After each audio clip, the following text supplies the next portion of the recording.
This is the Rick Smith Show.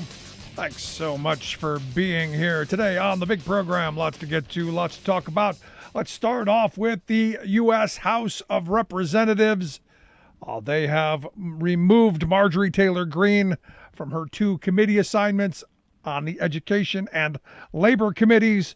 I got to tell you, I spent the whole day was spent on this. Yesterday was spent on this. I think it was a dumb thing. I know a lot of people are going to give me a hard time over it. I think it was a waste of time.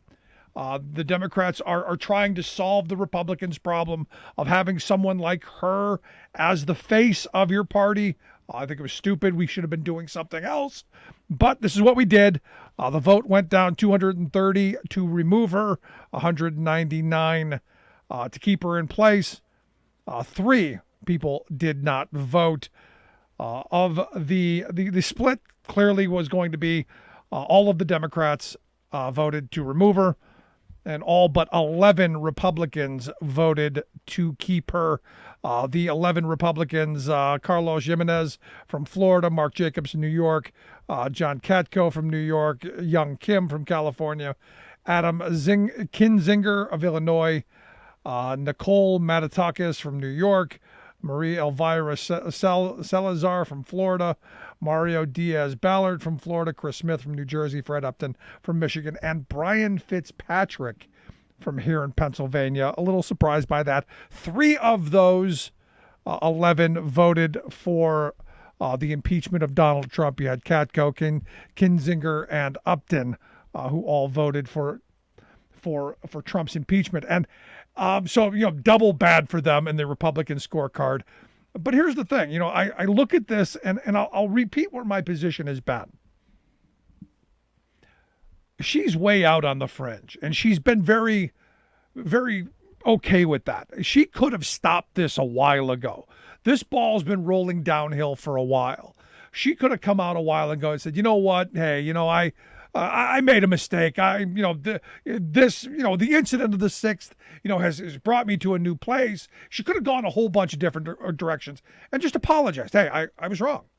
I was stupid. I was wrong. And it probably would have stopped back then. But it's rolling. It's rolling. It's coming downhill, and it's gaining steam every day. So she takes to the floor in her speech and tries to do some of that, tries to take some of it back, tries to, kind of late, in the middle of all of this. So you have this person who's, wearing the free speech mask, saying whatever she wants, and then wearing the censored mask, saying whatever she wants, and now being held accountable for it. Now upset. Now, I did find her speech kind of interesting. Whoever wrote it did a very nice job. Good on them. Because, they started off with, hey, I don't know any of you folks. You didn't take time to get to know me. I didn't get to know you. You don't really know who I am and what I'm about. And that's where she started. And that's probably true to a certain degree. And then does the Trumpian thing of, this is all the media's fault. You only know me, she says, by how Media Matters, CNN, MSNBC, and the rest of the mainstream media is portraying me. And, I thought about that. I had to sit and I thought about it. And I go, no, I know from what I saw of you. For me, the one thing that you did that was almost unforgivable is, you harassed this kid who has been traumatized by his friends being murdered in a school. You're chasing this kid down, saying that you have a conceal permit. You're basically telling him, I've got a gun. I'm sorry, you don't do that. She then goes into laying out her, her credentials. Yeah, she's been married for 25 years. She's been a very proud wife. She has 3 children. I never knew that. She's got 3 kids. Good, I guess. She said, the blessing of my life, being a mother, and I'm not going to doubt that. What I doubt is that as a mother, why would you do that? I watched the video. That video is unforgivable. She's chasing this David Hogg kid down, and she's berating him at every opportunity, calling him a coward, calling him names. And this is a grown woman. This is a mother of three, a proud wife. This is who she is. So now, in the backdrop of knowing that, she's now trying to paint this new picture of herself. She's a businesswoman. She's a very hard worker. She pays her taxes. She's never been arrested. She's never done drugs. She's gotten a few speeding tickets, she said, but she's a good person. Or in her words, a very regular American. And I keep coming back to this, a very regular American. I don't know that a very regular American, outside of those who eat prunes and take Metamucil, I don't know that a regular American is going to go chasing a child down, telling them that you may have a gun. And I keep coming back to that because that's unforgivable for me. And you didn't address that.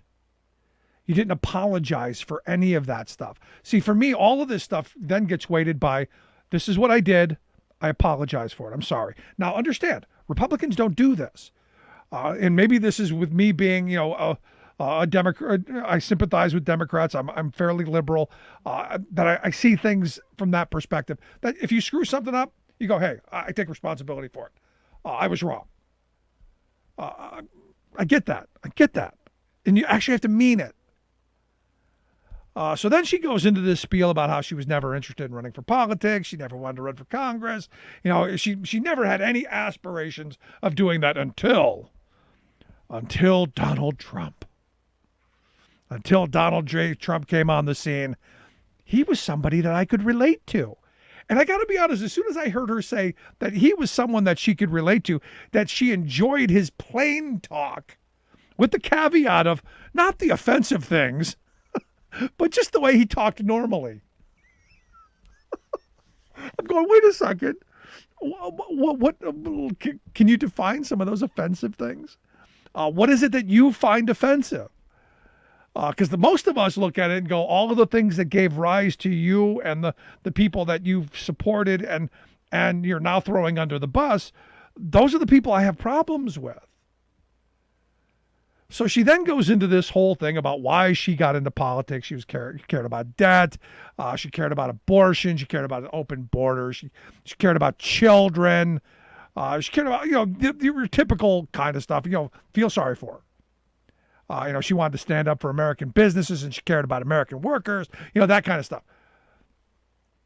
All right. I'm still stuck on the fact that she's chasing the kid down the street, yelling at him that she's got a carry permit. She goes on back to, the turn towards it's the media, it's the fake news, it's the Russian collusion. And look, there was Russian ties to the Trump campaign. You can't just poo-poo that away. If you read the Mueller report, there are numerous instances. There was stuff that happened. Call it coordination, call it they're just buddies working together, or if you have to go to the extreme in collusion, that's where you can go. But I said from the beginning, all the Russian stuff, these are just buddies working together. But they like to frame it as, the media said it was all collusion, and there was what was. So she then begins to talk about this epiphany she had.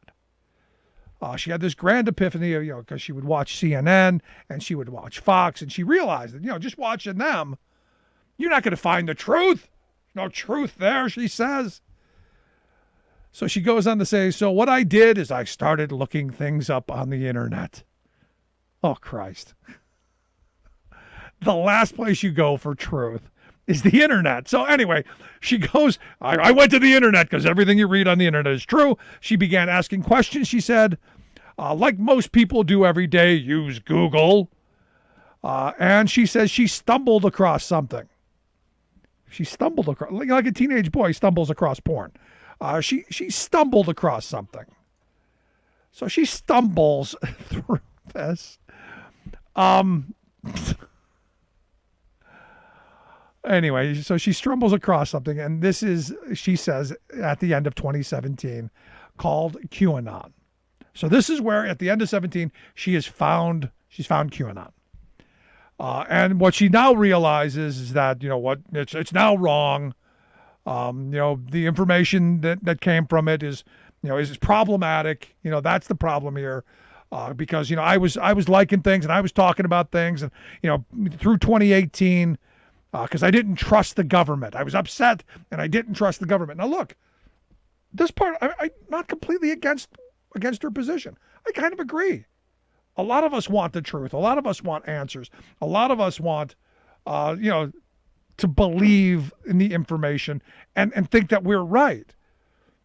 But going to a bunch of people who think that there's an underground sex trafficking ring at a pizza place in D.C. with no basement is kind of bizarre. So she goes on to this whole thing. She goes, I was allowed to believe things that weren't true. I would ask questions about them, and we talked about them, and I absolutely, it's what I regret. That's almost an apology, and good on her. This is a learning opportunity, I think, for the rest of us. She goes on to this other spiel about how, any source of information that mix of truth and mix of lies is dangerous, no matter what it is saying. And I agree with that. It's true. I watch Fox News and I'm going, wow, you're really not there. I watch CNN sometimes and I go, I'm not getting that too. Which is why I watch C-SPAN most of the time. Then she goes into the school shooting things. Now she says that they're real. School shootings are absolutely real. She says every child that is lost, those families mourn it.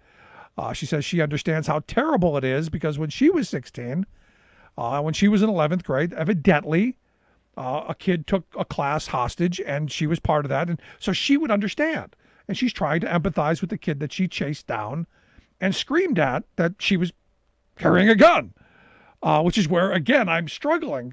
She goes, I know the fear that David Hogg had that day. I know that the fears that these kids have. And so my mind keeps coming back to this moment. Okay, if you understand this fear, why would you traumatize this kid any further? It's just this kind of twist. And again, I keep coming back. Where was all of this stuff a week ago? Where was all of this stuff 10 days ago? Where was all of this stuff as this story was gaining steam and growing? And of course, she goes back to blaming the media because that's the easy target. Because she said, you see, big media companies can take a teeny tiny pieces of words that I've said and they can have you said, and any of us, and can portray it into someone that we're not. And that's wrong. I watched you berate this kid. I watched this thing. Now she's claiming that she never once said, a bunch of things during this campaign, and she probably didn't during the campaign. She'd already built her bones during the 2018 period, where I was watching a lot of videos, and you're just going, these are things you have to atone for. And then she lost me at the end where she went all religious. So that just lost me, because what you did wasn't religious at all. In fact, I have a lot of problems on a religious ground with what you did. Now, for me, this moment with her coming out and admitting 9/11 actually happened, which I can't believe we have to do in this day and age, where they're actually coming out and saying that, the stuff now, maybe wasn't entirely accurate, and maybe now I don't know, should take this stuff seriously. I don't know that I put a lot of credence in it now that she's on the end of this. Also, I don't know that it does us any good that she gets thrown out of these committees, because now you've made a martyr out of her. And the weird thing is now we're seeing a story coming out of Georgia that the group that used to provide her with private security, this 3% group, one of these private paramilitary groups, and again, there was nothing about that in her spiel today of how she's kind of married up to these extremist groups, but that's a whole nother argument for another day. They're talking about combining forces with other crazy groups, because now they're talking the language of civil war. That's this northeastern culture that's molded Georgia, and the South, the imperial Yankee culture. She's the face of this stuff. She's put herself in this position, whether she meant to or not. So she does have to come out and say something. She has to address this on some level. And that didn't happen. She tried to save her hide, as anyone would, by blaming the media, by blaming everyone else. And in a few very small places saying, oh, I was just a mother searching for things. Well, now you're a member of the U.S. House of Representatives. It's one thing for some soccer mom to like something or to say something stupid. It's another thing to have the power of the House of Representatives behind you. And while I don't agree that this was a good use of time, this was a Republican problem. They should have had to deal with this, and they showed us they weren't. They had the opportunity to do something to punish her for this. Some agreement could have been reached, because the Democrats wanted their pound of flesh. They could have done something, but they cowered on it. So they own this. So while you can blame the Democrats for going through and making this political, it's the Republicans' problem, because she's still there. And until they deal with divorcing themselves from her likes, they're going to be one and the same. Because I've been saying for the longest time that the extremists that, people say, wow, it's not all Republicans. No, we just saw all but 11. All but 11 said we're not going to do anything to hold her accountable. They could have offered something else. They could have gone in a different direction. They could have taken it upon themselves to do something. They didn't.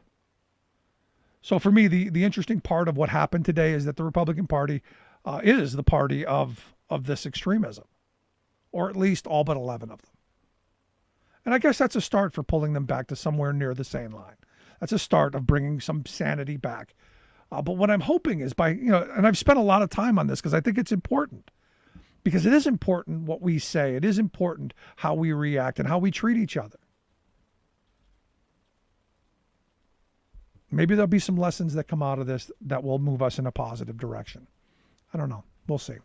I got lots to get to tonight. Going to take a quick break. Right back. Stick around. You listen to The Rick Smith Show. Nothing more American than workers standing up, and the union gives a voice to win. On The Rick Smith Show. I'm Rick Smith, and this is Labor History in 2. On this day in labor history, the year was 1937. That was the day victorious West Coast maritime workers ended their 99-day strike. 40,000 members of the Maritime Federation of the Pacific reasserted control of hiring halls and won greater union recognition and wage increases. The Federation was a short-lived coalition to unite longshoremen and seamen that anticipated the rise of the ILWU. Since the 1934 strike, ship owners aimed to break the authority of the union's leader, Harry Bridges. They engaged in relentless red baiting and deportation drives against Bridges. In the weeks leading up to the strike, ship owners looked to smash the solidarity among seamen and longshoremen through a planned lockout the previous September. They stockpiled their warehouses, built up additional funds, and promoted anti-union hysteria up and down the coast. They entered into talks with the Federation during the summer of 1936, hoping to renegotiate terms originally set by arbitration awards soon to expire. Three main West Coast shipping companies, Matson, Dollar, and American Hawaiian, wanted to reverse earlier agreements regarding the control of the hiring halls. The unions stood strong against this attack on what was a cornerstone of union power. They voted overwhelmingly to strike and walked out on October 30th. As in 1934, the union fought to defend its rights to control the hiring hall. This kind of control was the only mechanism that could prevent favoritism, discrimination, corruption, and payoffs in hiring. In Irving Bernstein's Turbulent Years, he notes that in addition to the retention of control of the hiring halls, the Federation gained coast-wide uniformity in working conditions, in load limits, and standardized rates. The Federation may have been short-lived, but the roots of lasting ILWU power were firmly established. Welcome back to The Rick Smith Show. Now, here is Rick Smith. So it's still amazing to me that, in this day, we're still having the argument over wearing a damn mask. And look, the right is apoplectic over Jen Psaki saying that even once everyone's vaccinated, we should still be doing this. We should still be social distancing, wearing the mask, washing our hands, doing that stuff. Because, down the road, we could still, for the short term, still infect each other. And I've been saying this since, I guess, last March, when I went to see my doctor, who said, wear the damn mask. And he said, who'll be wearing a mask 6 months after we're all vaccinated, we're all past it? He goes, me, because it's going to take some time. Because this is what the medical profession understands, sanity. We don't seem to have that. I point to Ohio, where they've now got this bill, SB 22, that I guess the legislature now knows more than doctors and health officials. But there was a tweet that grabbed my attention by the Ohio Capitol Journal reporter Tyler Buchanan, who pointed out that this 7-year-old kid testified, or 7th grade kid testified, that he didn't want to do it anymore. He didn't want to wear a mask anymore because he had to talk louder. He was mad at the social distancing because he had to scream at lunches, and didn't want to sanitize his hands because the dodgeball slipped out of his hands. Aw, so sad. Here to share some thoughts on SB 22. And, well, do the legislators know more than the people who, than my doctor? That's why I've asked Tyler Buchanan to come talk with us. He's a reporter over at the Ohio Capitol Journal. Tyler, thanks for taking time for us. Hey, appreciate you having me on. I got to be honest with you. I saw this tweet that you had, and that this 7th grade kid was mad because the ball slips out of his hands, and my first thought is, I'm going, okay, you want to be alive, right? You don't want to get sick, but the ball slips. Yeah, we basically have so what this is another bill from the Ohio legislature, which has Republican supermajorities, House and Senate. Throughout 2020, we saw numerous bills where they're basically trying to limit or restrict the authority of the Ohio Department of Health, which has issued, health orders here in Ohio, a mask mandate early on, stay-at-home orders, shutting down businesses and the like, similar to very much other states. And SB 22, we just had our new term start last month, is kind of the next iteration of that. It basically just allows the legislature to strike down health orders by committee if they don't like them. Basically, what we saw yesterday with SB 22 testimony, as you mentioned, there was a kid that was there. It was basically a long string from the public discussing their inconveniences. So we heard a woman say that she was angry about DeWine's business shutdown because it affected a gluten-free bake shop, and it took away the gluten-free marinara sauce that she enjoyed on her cheesy bread. We heard a guy mention in his testimony that he thought DeWine ruined his marriage. And when he moved away, he was able to watch bands play from his apartment window. And when the mask mandate was issued, the band stopped playing, and now I don't get to watch the bands from my window anymore. So it was basically that for like 2 hours. Wow. And, I write for the Ohio Capitol Journal today. It's like, at no point do we stop and talk about in these conversations anymore in the State House, the 11,000 Ohioans that have died already, 47,000 that have been hospitalized, 785,000 that have been infected overall. And the other thing about it is in the Ohio State House doesn't require masks, as you mentioned, the mask wearing. And the committee, as I'm watching it, from home, because I don't want to go into these committee hearings because they're just not safe to go into as a reporter or, whoever, because the entire array of people there are not wearing masks. And we saw a Democratic lawmaker actually leave the committee early on in that SB 22 hearing. And he said, hey, I have an immunocompromised child. I'm out.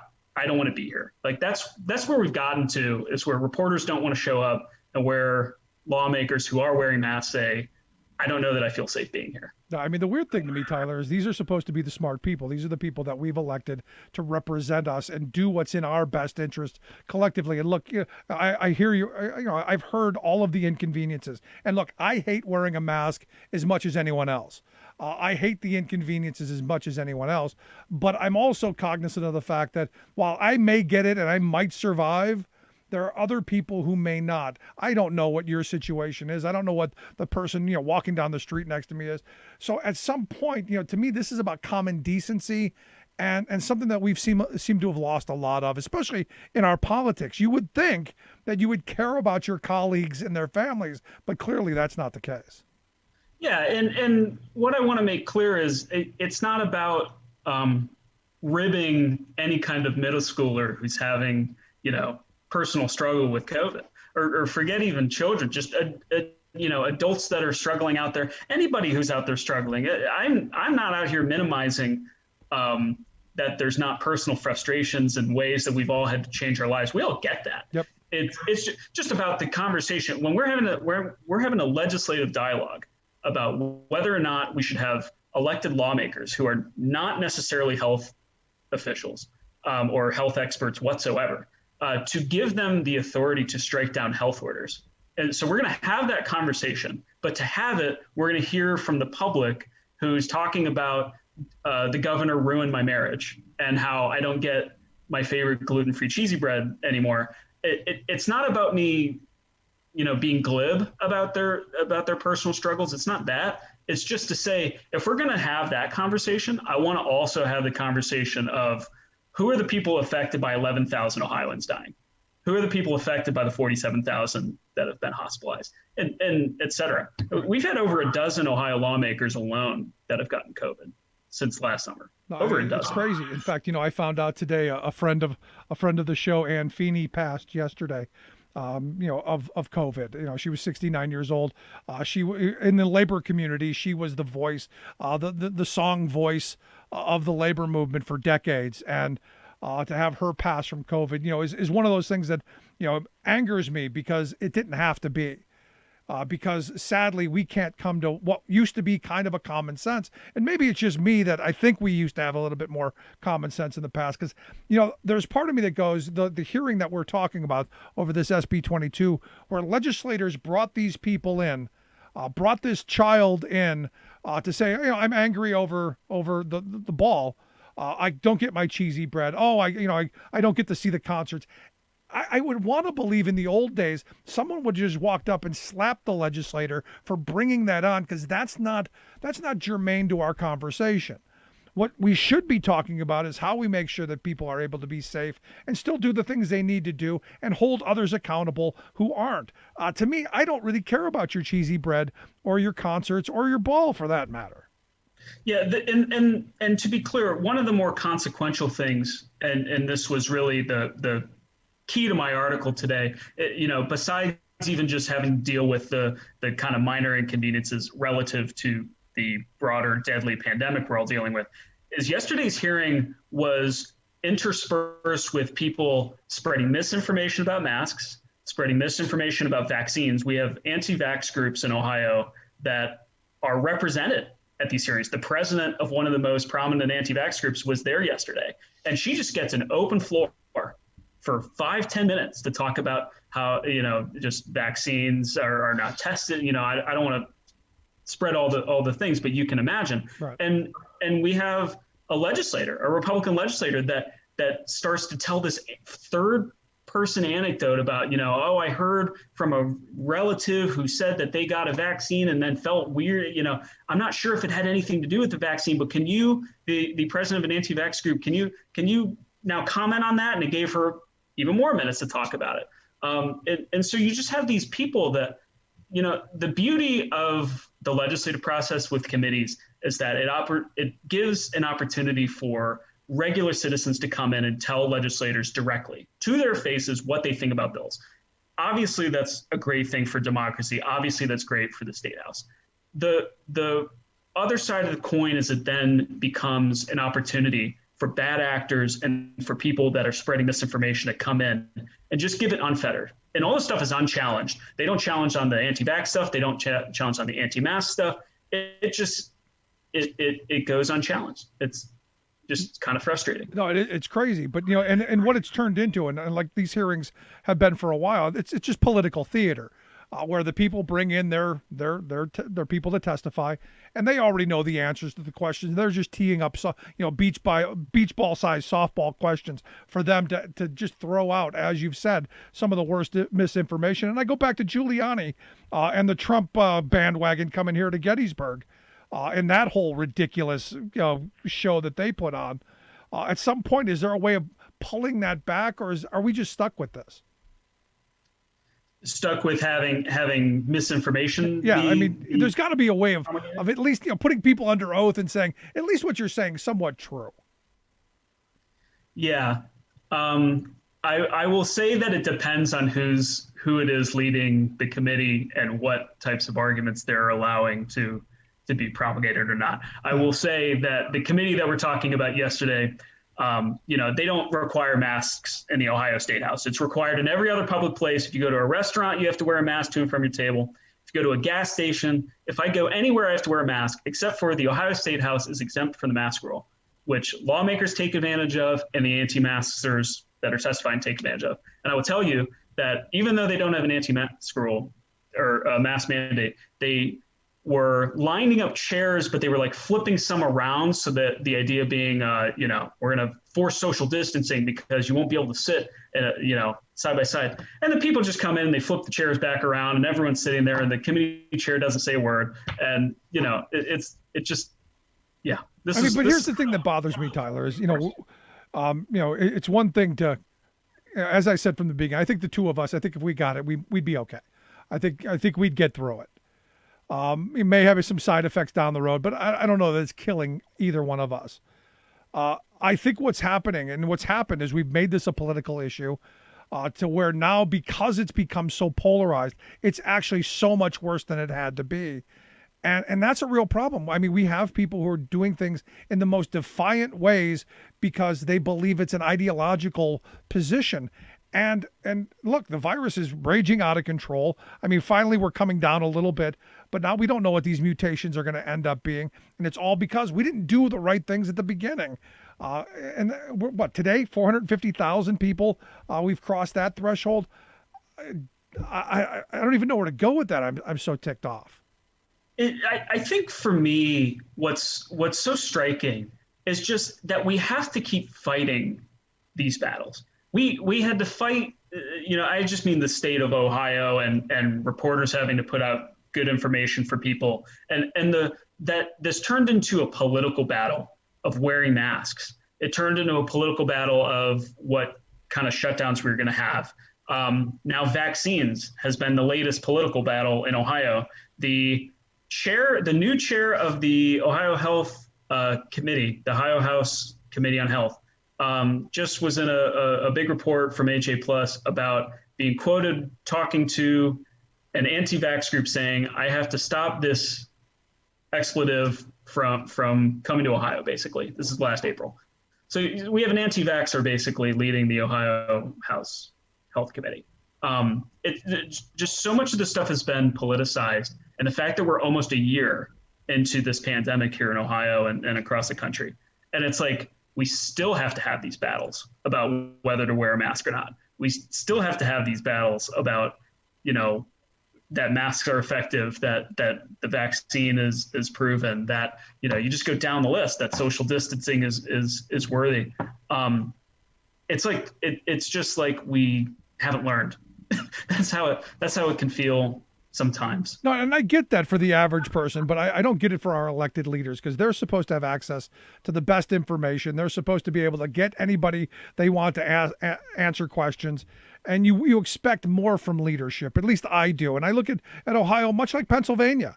It just seems like there's just this insanity that has gripped both parties. And that you have you have the Republicans that just will not budge. Yeah, I'll put it this way. I talked to a Democratic lawmaker today who said when they came to yesterday's Ohio House of Representatives floor session, it was one of the first of the term, and they walked in with a mask. They said that Republicans through the doorway laughed at them for wearing a mask. Yeah, see, I've had that happen. It's February 2021. We've had a mask mandate since last July. We've had masks be, basically publicly promoted since last March, last April? Since February 2021, we're still laughing about it.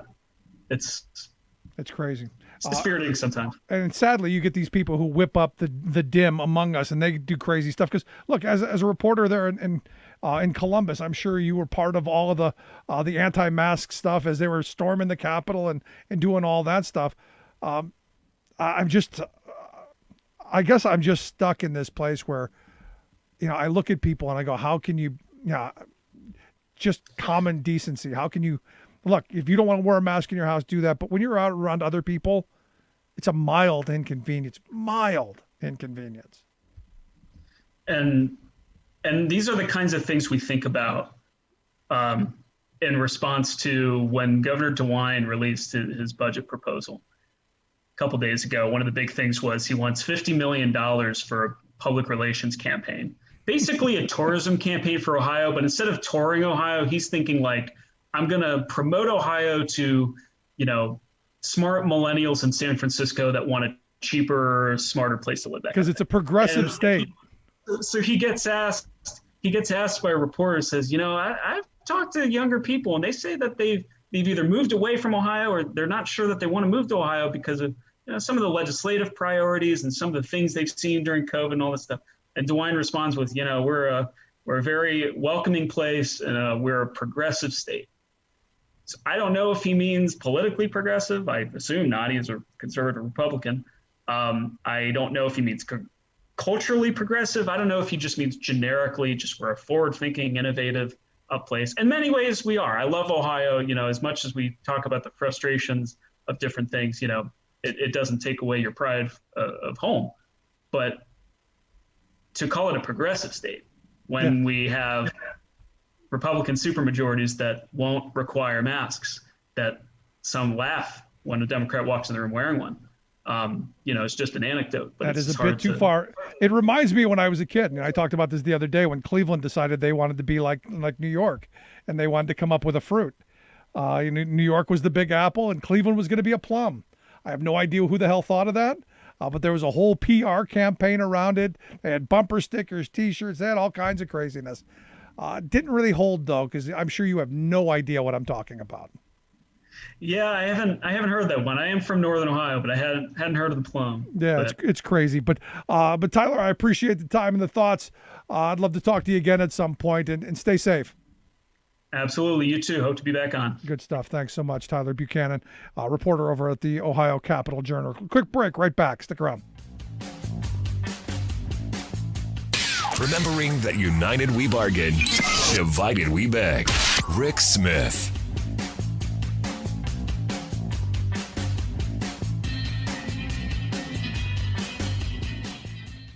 I'm Rick Smith, and this is Labor History in 2.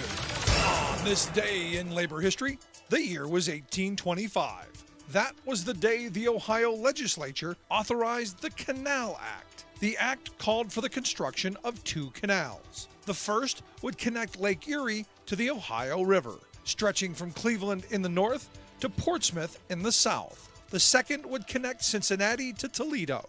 A workforce of up to 5,000 men worked on the canal at the peak of construction. Many of the workers were German and Irish immigrants. Some had canal building experience from their work on the Erie Canal in New York, which had just been completed. These workers faced malaria and back-breaking labor. A saying of the day went, "For every mile of the canal, an Irishman is buried." But the true toll was even greater. It's estimated that as many as 6 workers died for every mile of canal crossed. The names of most of the men who built the canal are lost to history. At the start of the project, the men were paid just 30 cents a day and a ration of whiskey. The stretch between Cleveland and the Ohio River was completed in 7 years. The freight traffic on the canal spurred the growth of the small settlement on the shores of Lake Erie. Cleveland grew to become an industrial center and the 6th largest city in the United States by the early 20th century. The canal had also transformed the state of Ohio. The 2 main lines were connected to multiple smaller feeder canals and side cuts, branches of the canals touched 44 of the 88 counties in Ohio. Local farmers and merchants were finally connected to the markets in the East through this elaborate network. Labor History in 2 brought to you by the Illinois Labor History Society and The Rick Smith Show. For more information, go to laborhistoryin2.com, like us on Facebook, and follow us on the Twitters at Labor History in 2.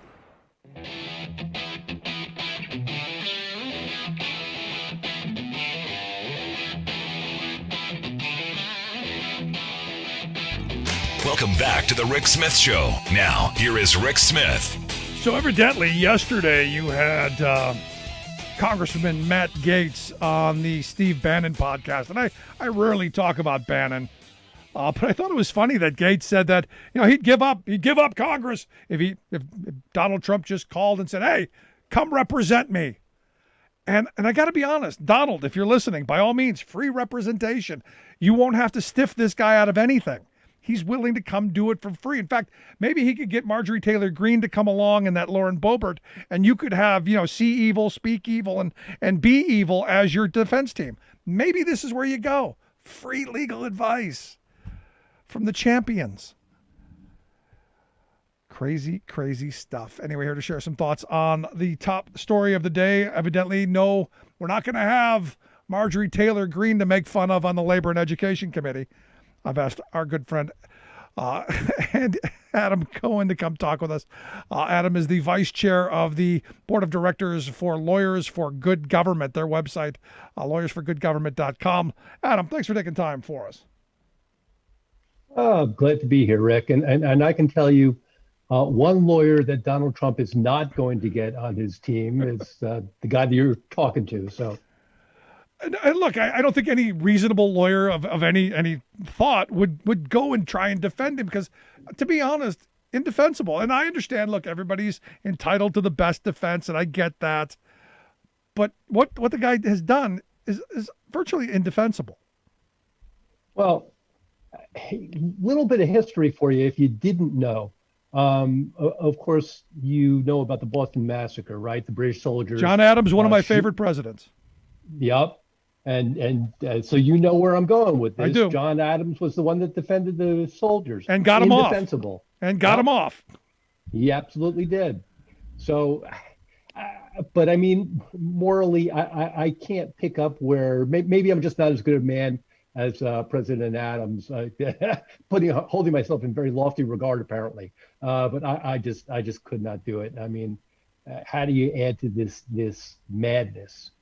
No, and look, we're in this moment of madness, aren't we? I mean, it's crazy. I mean, today we spent the entire day and a good part of yesterday dealing with this Marjorie Taylor Greene, which, I've said from the beginning, I think this has been a wasted day. We should have been focused on how we're going to make people's lives better and let the distraction of that woman be the Republicans' problem. Democrats don't have to go fix all of their problems. But I'm curious your thoughts. Was this, in your view, do you think this was an exercise that had to happen for some reason?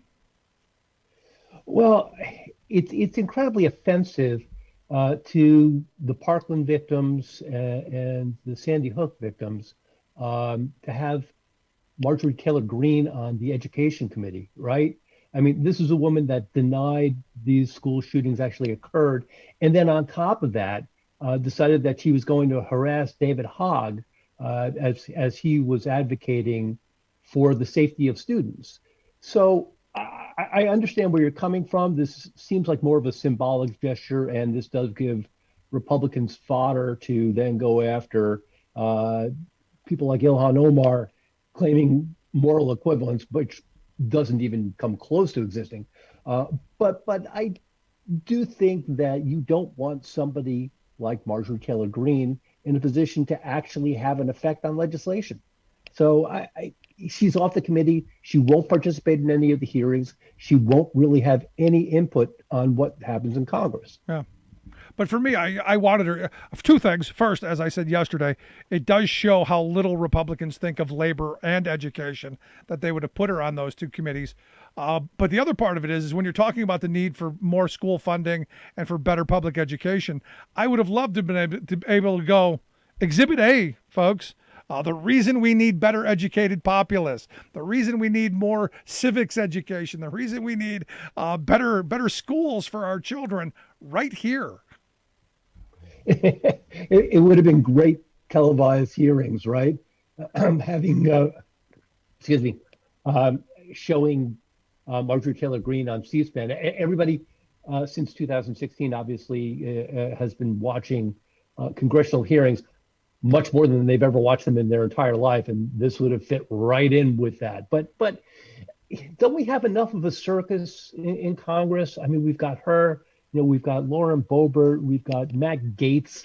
I mean, how far are we going to go?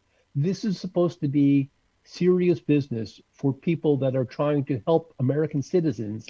And okay, there's always going to be an element of show to it, but there should be more substance. And really, there is a complete lack of substance. You didn't see anything really of substance happen in the Senate for 4 years, other than appointing judges, right, and the GOP tax scam. No, I'm with you, and I understand that. But it's my view. What you're then able to do is you're able to then say, well, that's just Marjorie Taylor Greene. She's not the rest of the Republicans. I mean, I think today's vote shows us, only 11 Republicans voted to have her removed. Clearly, the rest of the party is okay with her. Yeah, that's not much of a surprise either. Is it, Rick? No. You think about the indignation that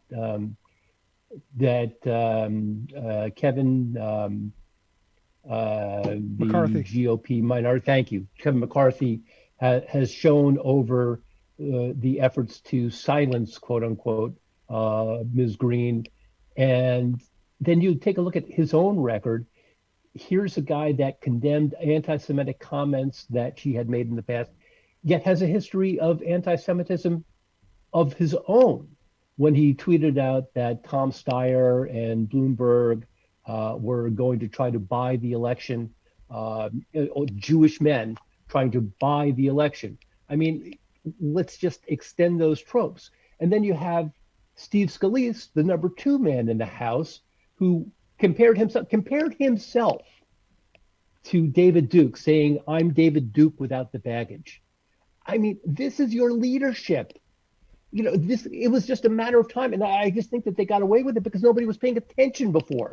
Now we're laser focused on this stuff, and we are realizing just how terrible these people are. And it's not just the fact that this is their personal beliefs or their personal statements. They have the policies to match, right? I mean, they have no issue with banning Muslims. Very first act that Trump undertook in office. They have no issue with taking away rights of trans people. They have no issue with what they have done to immigrants at the southern border. Just truly awful. And it extends to economic policies, as you know. These are the people that brought us the wonderful right to work states. I mean, how do you look yourself in the mirror when all you're doing is harming American people, both with your verbiage and with your actual legislation? No, you're right. But I'm glad you said you're laser focused, because you do, as a member of the Jewish faith, you have the laser, right? You've got the space lasers, so you could start some fires, right? Or am I not getting that? I got to be quiet. Is that what that is? Don't tell anybody. Don't broadcast this on the radio or anything. Did you actually follow that? I don't even know what to call it. The lasers controlled by the Rothschilds came from space to start the wildfire, so that they can create open land and purchase the land, so they can do light railway or something to that effect. I mean, it's just mind-boggling that somebody like this it exists, is broadcasting her thoughts, and was somehow elected to Congress. It's crazy. Oh my goodness! If that's not an advertisement for stopping gerrymandering, I don't know what is. But again, as I said, a perfect example of this is why we need more education funding. She would have been perfect on the education committee. Every time she said something stupid, this is why we need, don't do drugs, kids. I mean, it's that kind of an example. My 14-year-old son said it best. It's not that she's useless. She serves as a bad example. And that is a perfect frame for her, which is why I didn't want to martyr her, because my fear now is that you get all of these militia groups, you get all these crazy people who, she's now a martyr. She's now even worse off than she was. And what happens in 2 years if she's reelected? Are we going to go back and throw her out of the committees again? I'm curious how that plays out. I've gone back and forth on this, and I am connected through social media with Fred Guttenberg, the Parkland activist, and he has basically gone after her hard. And listen, as far as I'm concerned, Fred lost his daughter in the Parkland shooting. He has the right to do anything he wants to do. But I asked him, do you think that this is the right course of action? Do you think that this is just going to raise her profile? And his take on it was, I'm going to shine light on this because I think that that's what it needs. No, I understand that. I understand that. I understand you continue to shine light on it, but you don't martyr her. And I think that's what we've done. But I do want to move along because I think there are better ways of doing this. And one of the stories I saw today came out of the David Hogg kid, who evidently is now teaming up with this web software developer, and they're going to start a pillow company, and they're going to make it here in the U.S. with union labor to go up against the My Pillow guy, who's just insane. And I've said, when they get this up and running, I will advertise their pillow on this show for free, just as long as they can keep going, because maybe this is how we have to do things in this country. Maybe since we've now put business at the middle of all this, and the moneyed interests have so screwed this country up, maybe we do need to start our own pillow companies and our own companies that people can support, who are doing the right things, instead of people like, the My Pillow guy's just kind of out there. Oh boy, you want to talk about somebody that really is a few cards shy of a full deck. Wow. And my apologies that language is offensive to anybody. I certainly don't mean to diminish anybody that has real mental illness, but I don't know what planet this guy came from. But it would be wonderful to see David Hogg take him down, and somebody's already tweeted pillow fights have started. So I think that'd be a great tagline. I mean, I'm not an ad guy, but I think that would be wonderful. And just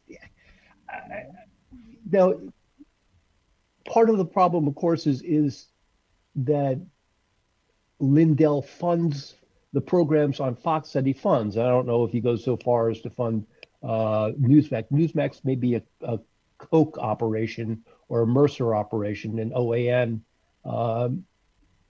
This money going to this entire right-wing apparatus,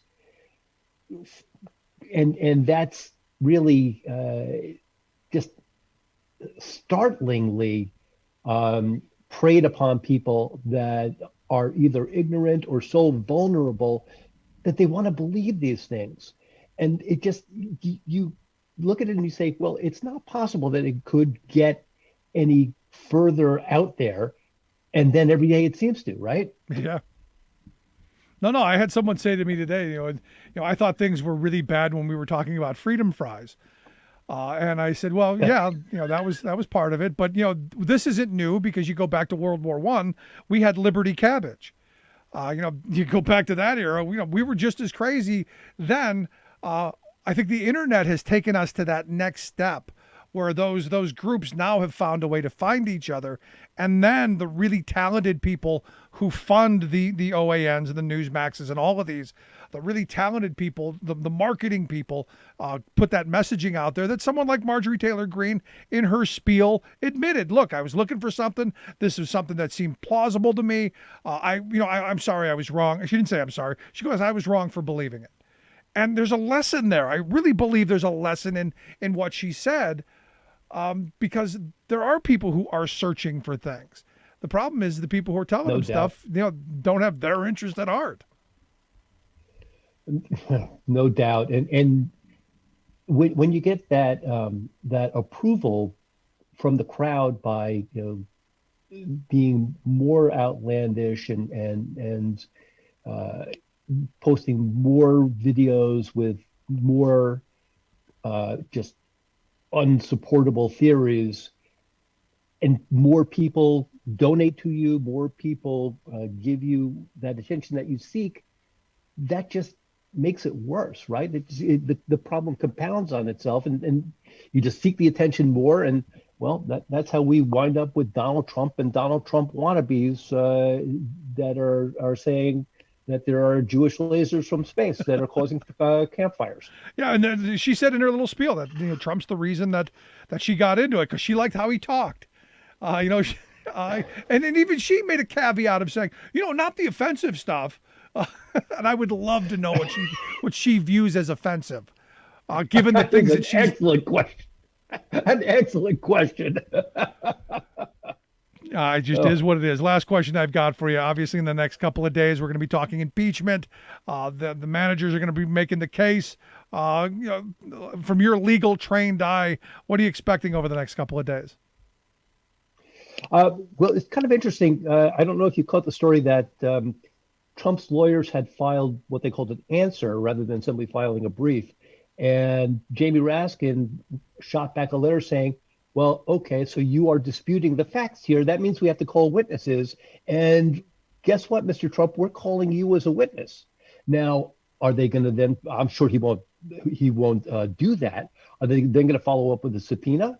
Will he adhere to the subpoena? Probably not. Will they then enforce the subpoena and actually arrest him and drag him to Washington to testify? Now, I don't think they're going to do that. I do think that they're going to have witnesses. I hope that they call some of the victims from the Capitol Police that were injured in this riot. I hope that they call some of the Congress people. I understand that Alexandria Ocasio-Cortez is not everybody's cup of tea, but she has some really horrific things to say, as do so many of them.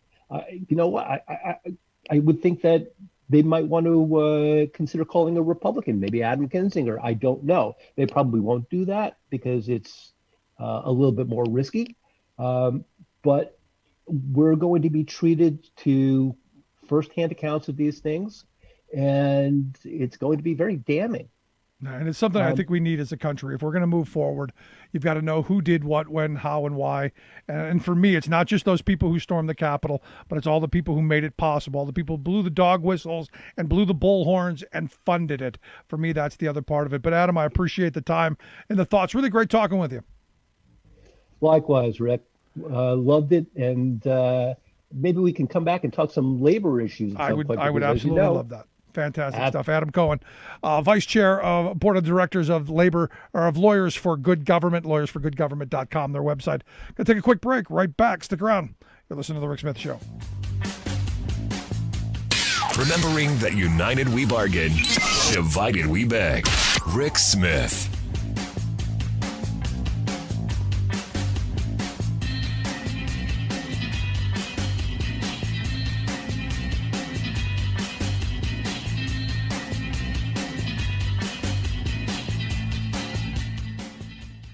I'm Rick Smith, and this is Labor History in 2. On this day in labor history, the year was 1869, and we celebrate the birthday of one of the most formidable figures in U.S. labor history. Big Bill Haywood was one of the founders of the Industrial Workers of the World, or IWW, in 1905. He was also active in the Socialist Party. Big Bill entered the mines at only 9 years of age. He became the Secretary of Treasurer of the Western Federation of Miners in 1900. During his tenure, the Colorado mining wars occurred in the state's Cripple Creek area. The prolonged, bloody struggle between miners and mine owners saw the deaths of more than 30 workers. In the end, the striking miners were defeated and their demands largely left unmet. That experience convinced Haywood that the only way for labor to succeed was to organize across job title and trade, and to include industrial workers. This one big union philosophy motivated him to found the IWW. Haywood became known for advocating for an 8-hour workday. In his booming voice, Big Bill would declare, 8 hours for work, 8 hours for play, 8 hours for sleep, 8 hours a day.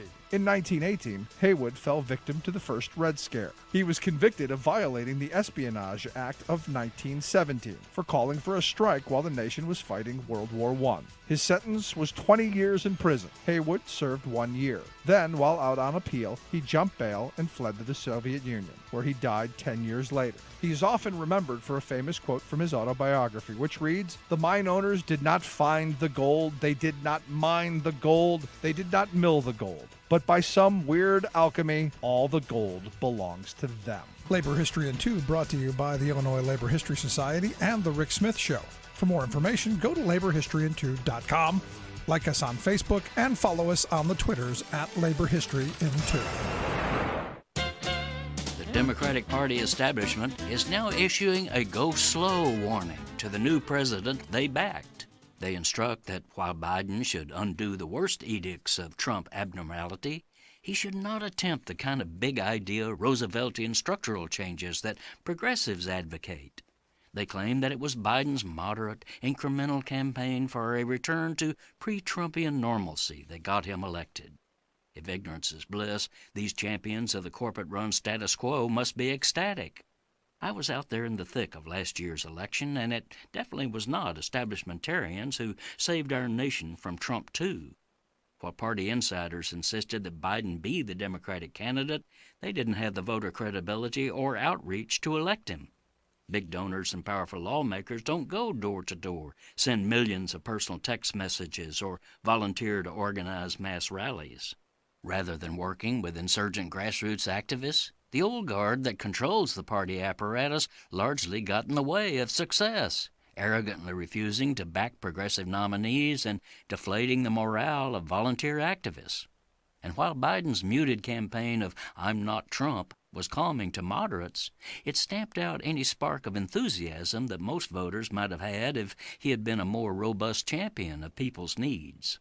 The ones who carried Biden into the Oval Office, despite his 50-year career of political meekness, were the grassroots organizers and volunteers from unions, people of color activists, women's networks, youth groups, and so many other rebels against the corporate order that the Democratic powers now demand we preserve.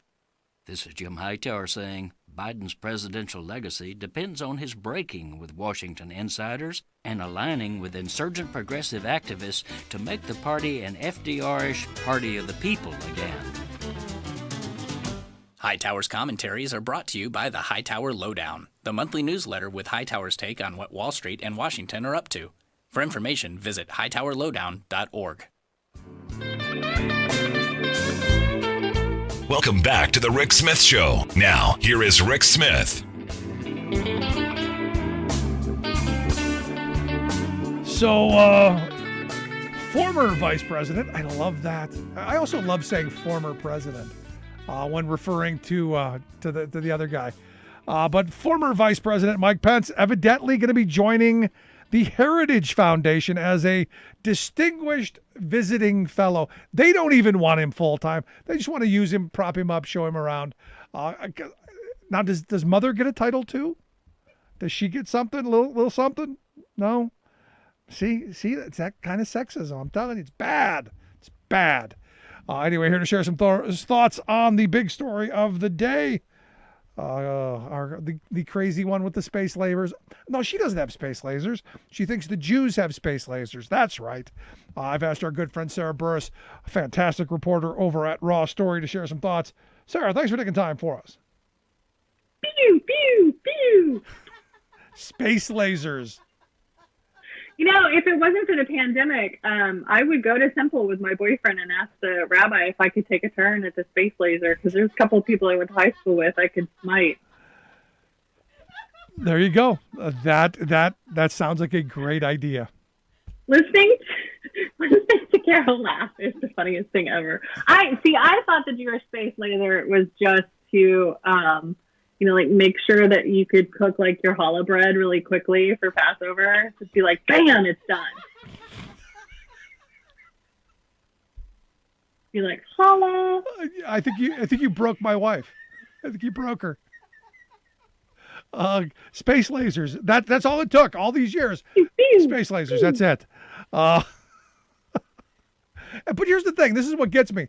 Evidently, they were using these space lasers to burn down the forest so that they could put through high-speed rail. I guess is that the argument?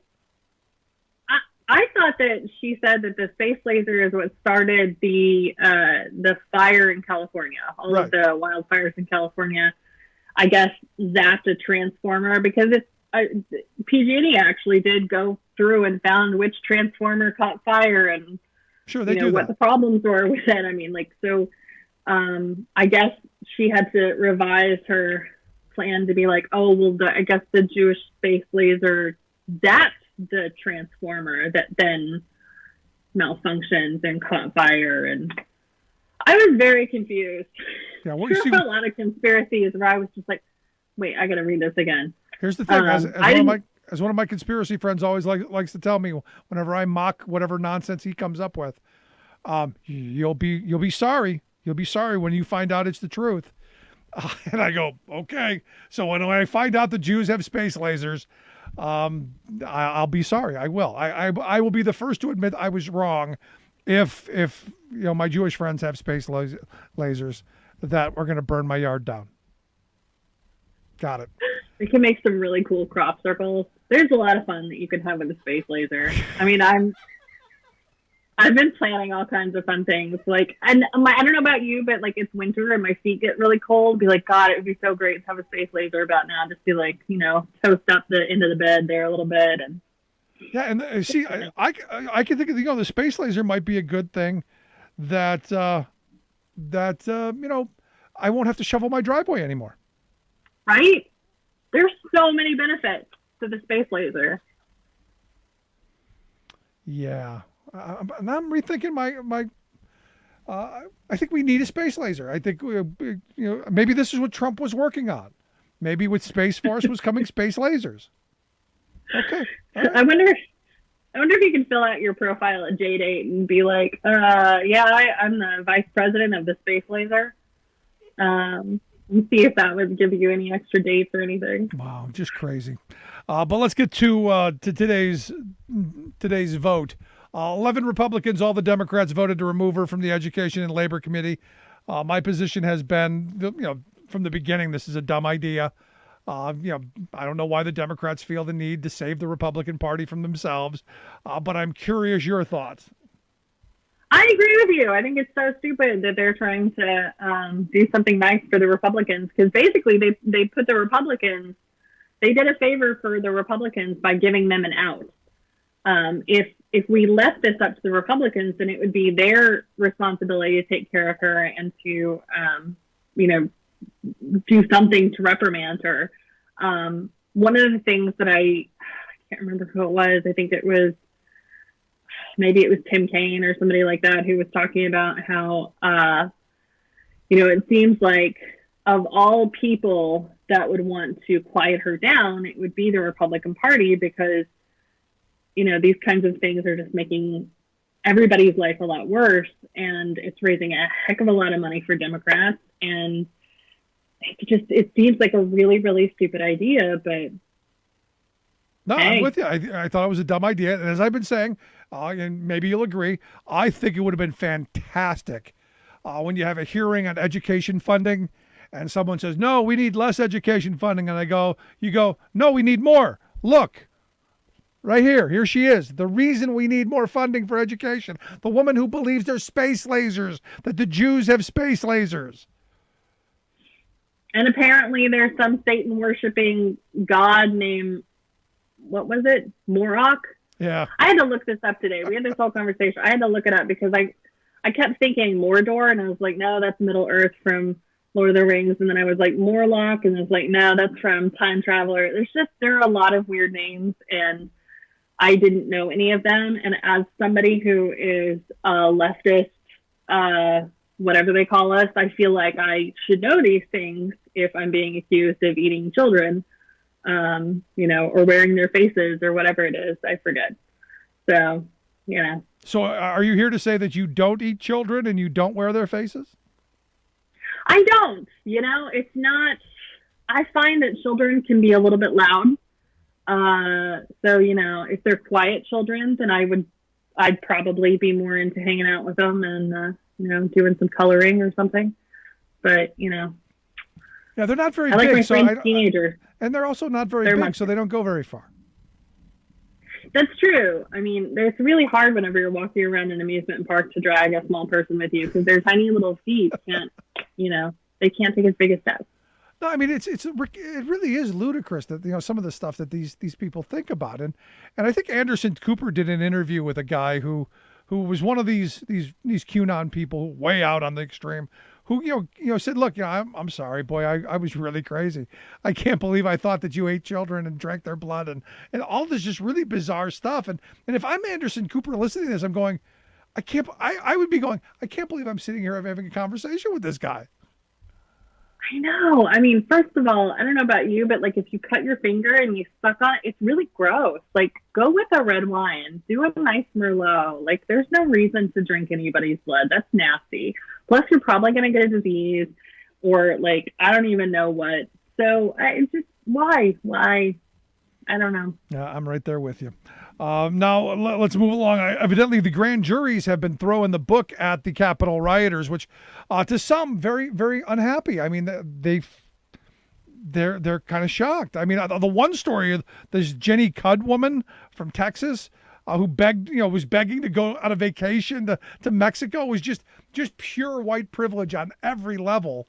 But are the feds throwing the book at them? Are they really going to hold them accountable, or are they just getting those little slaps on the wrists like I've been expecting?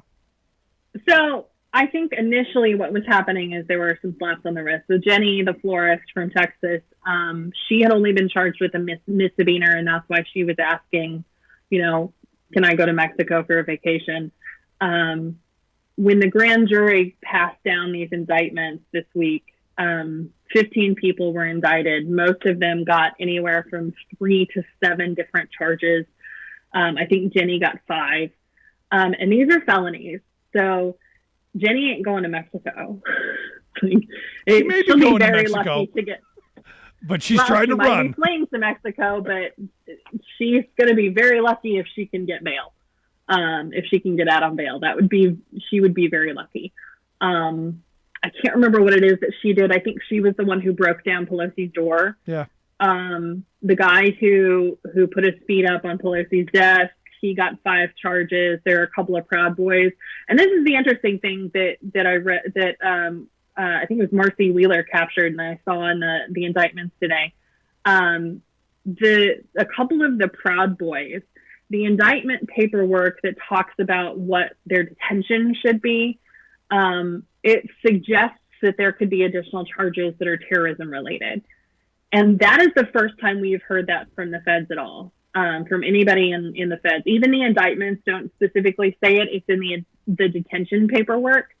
And so that really kind of surprised me. I mean, the fact that we had a grand jury that passed down 15 indictments is a lot.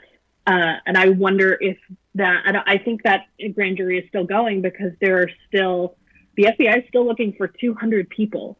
They have a site that they've put up, and I linked to it in my story, where you can go through and look at all of the people and the pictures and the screen captures and the videos and all of the things so that you can figure out, okay, do I know this dude? Do I know this dude? And including the bomber, the guy who put the bombs outside of the Democratic Party and Republican Party offices.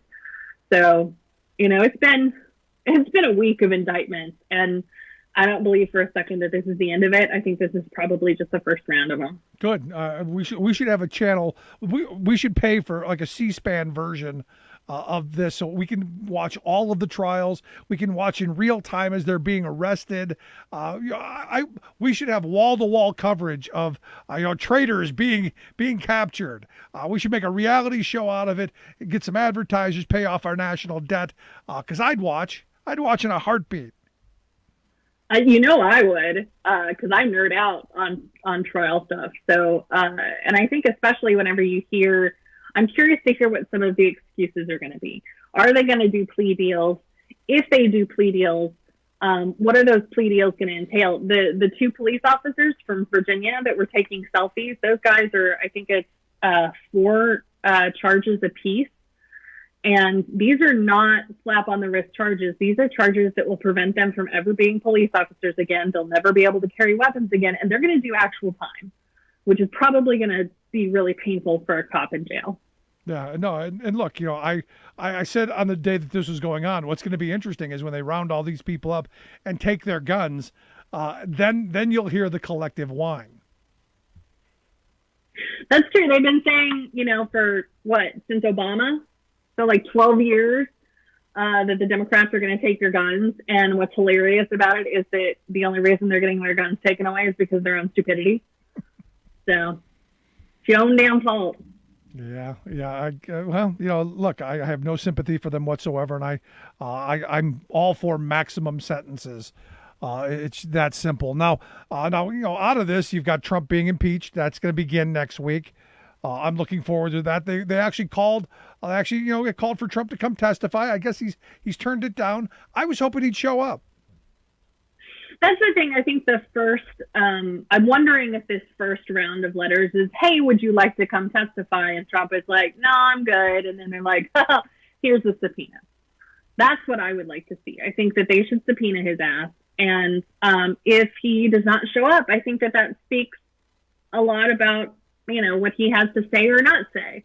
If he doesn't show up, he's held in contempt of Congress. If he does show up and he pleads the fifth, he looks like an idiot, or like he's trying to hide something. So I really feel like there's no way for Trump to win here, which is probably why he was like, yeah, I'm not coming.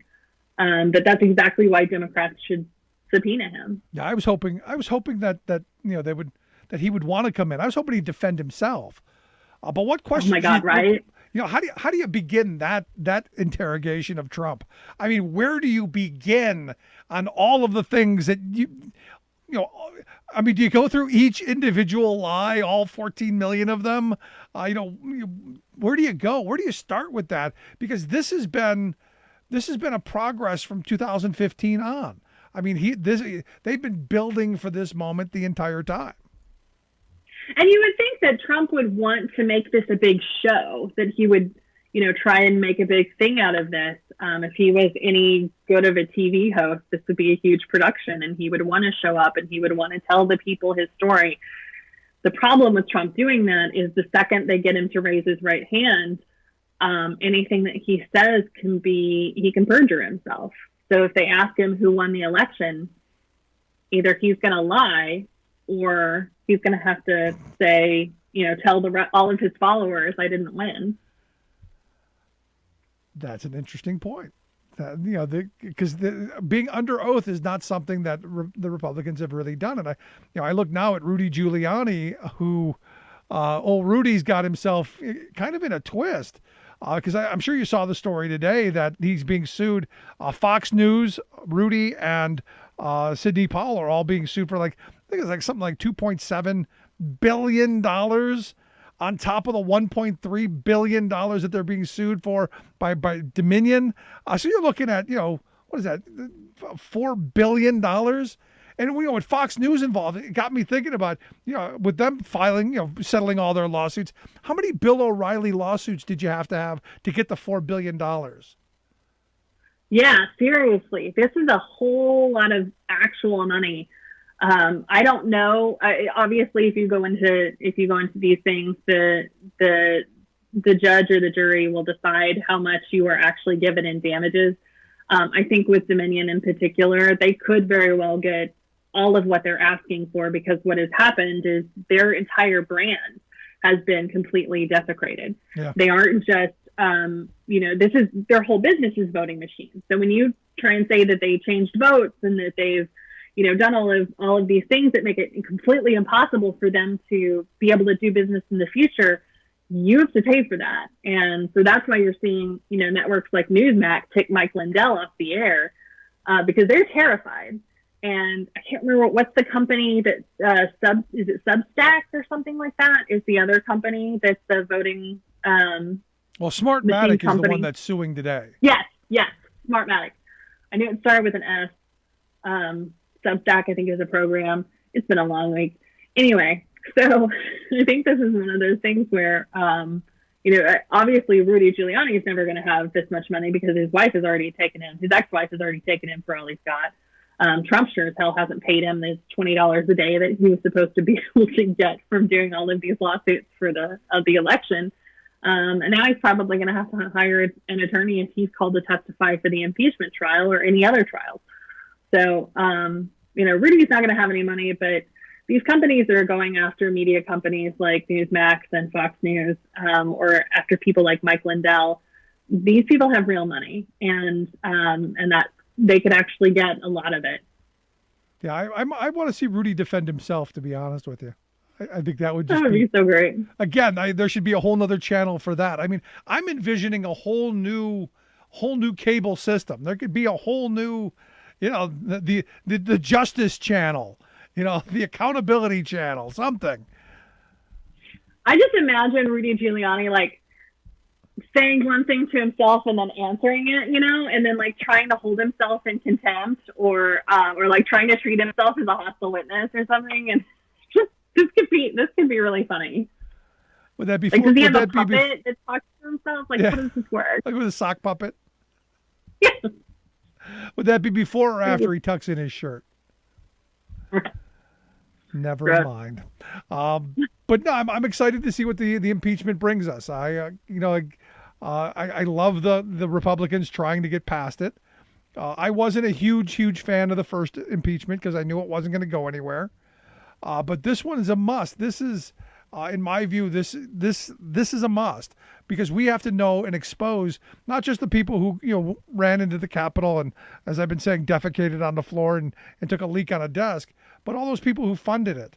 The billionaires who were behind the Alec Joneses, the billionaires who are behind Newsmax, and all of these people who for years have been blowing these dog whistles and the last 4 years, the bullhorns. They've got to be exposed. And for me, I'm hoping some of that comes out. Same. Absolutely. And I think one of the things that I wrote about yesterday that I sent you and begged you to retweet was this idea that Trump's own lawyers in the paperwork where they responded to the impeachment the impeachment managers wrote their whole document and then Trump's lawyers responded to it. They're making this argument that Donald Trump is still the president and that he really was justifiably elected in November. And so they called him the president throughout the whole thing. They never used the former. They continue to say that he is still officially the president. And what's funny is that the whole argument from the Republican Party is that he's not the president. And so you can't impeach him. So if Donald Trump is making this argument, I'm the president still, and I was rightfully reelected, and there's this whole conspiracy or whatever, and I'm the real president, then he can be impeached. And so I want to ask these people Josh Hawley and Ted Cruz, are these, is Trump really the president, and thus can he be impeached, or is he not impeached and this is unconstitutional? Which one is it? Because it doesn't matter. But yeah, it doesn't matter which answer they give; they're screwed either way. Yeah, which is why I think everybody should ask Ted Cruz that question. Absolutely, I'm right there with you. And look, at the end of this, I know it's not going to end in a conviction. I know there are some people who are still hopeful. It ain't happening. But I think for the good of the country, you have to expose all of the stuff that went in this. And I want to know what Trump was doing in the hours as this attack was happening. Was he, like the reports have stated, was he gleeful in watching, the people defending him? Why did he fail to act? I think all of that stuff is important.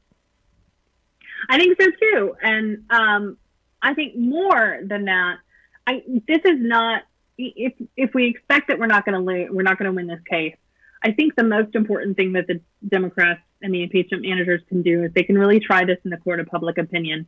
And for all of the people out there, I mean, I think the polling right now is that 50% of Americans think that he should be convicted. So there's 30% of people support Donald Trump. So there's a 20% window where I feel like, we should try and get all of the answers to that group of Americans, because they deserve to know this is what Donald Trump did. This is why he's to blame. This is why he should be convicted.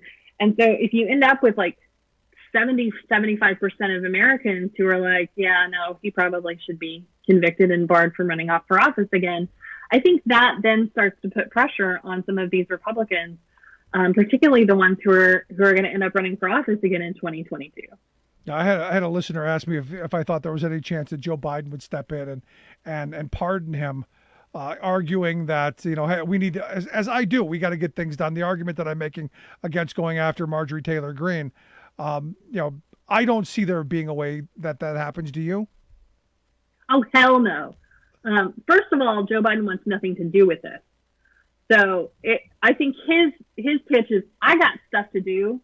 Y'all in the House and the Senate, you do your thing. You do whatever the business is that you've got to do. I got a lot of other stuff that I've got to handle. We got a pandemic I got to deal with. Yeah. And as soon as he passes the COVID relief bill, and I think once he really starts pulling in some of the Defense Reauthorization Act or the Defense Production Act, and we can start, ramping up vaccine creation or ramping up more PPE, making sure we have the swabs and the shots and all of the things that we need for this. I think he's got enough on his plate to deal with. Yeah, I'm right there with you. Last question I got for you, because, obviously this is going to be all next week. We're going to be focused on this. And I hate the fact that we're talking about the former president this much, but this is going to have to happen. Is there anything that you're specifically looking for that, that you've been waiting, that you want to see? Wow, I hadn't even thought about that. I think, like you, I would like to hear what was going on at the White House, because we've heard reports that he was just gleeful and joyful over watching the Capitol get completely torn to shreds. I would like to hear somebody confirm that. I would like to hear them, call some witnesses that are White House staffers. The other thing is I think it's the QAnon shaman, the vegetarian or the organic food guy, whatever he is. Yeah. The horn dude. He has said in the press, I think maybe through his mom, that he wants to testify. And his mom. I think through his mom. Seriously, bless his heart. He's been using his mom as PR. Nice. So I think I would love to see some of these insurrectionists testify, because already you can see in their court documents, they're starting to blame Donald Trump for this. Oh, yeah. So I think these guys should be witnesses, because they should be able to stand up and say, well, I only did this because I was called to. He called me to do this, and I followed what my president told me. And I think that's a really compelling argument, not necessarily for Republican members of the Senate, but for everybody else in the country, particularly Trump's own fans. Yeah, that's an excellent point. Maybe the rest of them can get their moms to bring them in too. There you go. And the left are supposed to be the ones who live in their mother's basements and never leave home. Wow, snowflakes. Very interesting. But as always, Sarah, I appreciate the time. Great stuff as always. Keep up the great work. I look forward to talking to you again. Thanks. Have a good weekend. You as well. Our good friend Sarah Burris, reporter over at Raw Story. Make sure you check out her work over at rawstory.com. Let's take a quick break. Right back after this. Stick around. And this is Labor History in 2. On this day,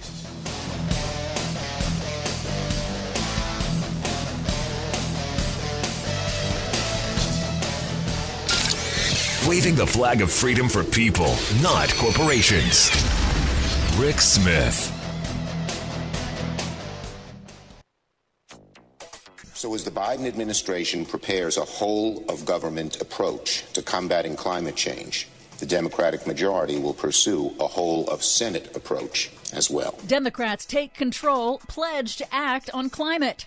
Automakers drop bid to block California's vehicle emission standards. Coal will be gone from the U.S. power grid by 2033, says new report. Plus, COVID lockdowns cleared the air, but also increased global warming. What? All of those confusing stories and more straight ahead from BradBlog.com. I'm Brad Friedman. And I'm Desi Doyen. Stand by for 6 minutes of independent green news, politics, analysis, and snarky comment. Democrats are also in the position to do something about climate change. That's right, we're coming to take your straws. That's right. Suck it up. This is your Green News Report. Okay, Desi Doyen, good news because COVID cleared the air, but made global warming worse? What? Yes, COVID lockdowns in 2020 led to temporarily cleaner air around the world. It was beautiful. It was. And now a new study shows that it also led to a slight uptick in global warming. Why? The drastic drop in fossil fuel use also caused a drop in toxic particulate air pollution. Those are teensy particles that are spewed from tailpipes, coal plants, and industry that helps create that brown haze over cities.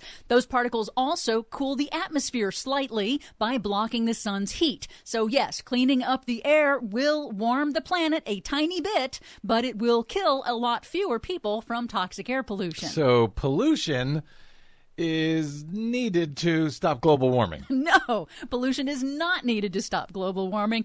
Only stopping the use of fossil fuels will stop global warming. I told you I was confused. Big moves underway in the auto industry in the wake of General Motors' announcement last week that it will phase out production of conventional gas and diesel vehicles and shift to all electric by 2035. Toyota, Fiat Chrysler, and several other automakers announced this week that they will drop their legal effort to block California from setting more stringent fuel economy and vehicle tailpipe emission standards. That's a special authority granted to the state under the Clean Air Act that the Trump administration attempted to revoke. So they were playing along with the Trump administration just to suck up to the Trump administration? Yep. Ford, Honda, BMW, Volkswagen, and Volvo had already committed to abide by California's tougher standards. The new move signals that the auto industry may finally be ready to work with President Biden's effort to reduce greenhouse gas emissions that cause dangerous man-made climate change. The Trump administration in March finalized a rollback of Obama-era fuel economy standards, which the Biden administration says it is moving swiftly to rewrite. Got it. So now they're sucking up to Biden. In politics, Senate Republicans finally agreed to a power-sharing arrangement that formally hands over control of Senate committees to Democrats, who have a one-vote majority with Vice President Kamala Harris. On the Senate floor on Wednesday, Democratic Majority Leader Chuck Schumer said he has directed incoming Democratic committee chairs to put climate change at the top of their agendas. I promise that any action we take on infrastructure in particular will prioritize green infrastructure and the creation of green jobs and create many jobs, good-paying jobs, we will. Good-paying jobs, we will? Is he Yoda? This Democratic majority will compel the Senate to urgently address climate change, beginning with work in all of the relevant committees. The U.S. Senate also approved former Indiana Mayor Pete Buttigieg as Secretary of Transportation, making him the first millennial and first openly gay person confirmed to a cabinet post. But most importantly, Buttigieg will be the first transportation secretary to openly accept climate science and advocate for the necessity of building climate-resilient infrastructure. And that matters because new research shows that man-made climate change is causing sea level rise to accelerate, with oceans rising faster than scientists' most pessimistic forecasts. Revised estimates published this week in the journal Ocean Science show coastal economies around the world have even less time to prepare for increased flood risks than previously thought, even as many are already struggling to adapt to more frequent floods, storms, and tidal surges.